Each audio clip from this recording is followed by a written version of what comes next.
দুজন লোক লাগবে, ডক্টরের কাছে রাখবো। ছেলে না মেয়ে? ছেলে না মেয়ে? Whatever. মেয়ে দিয়ে দেন, মেয়ে দিয়ে দেন। দুইটা মেয়ে দিন। আপনি free আছেন? এই দুজনকে দেন। আসেন আপনারা। দুজন ভাইয়ের সাথে দেন। আসেন আমার সাথে।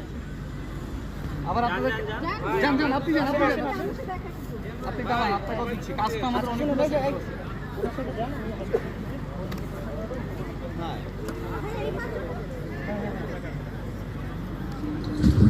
তাকে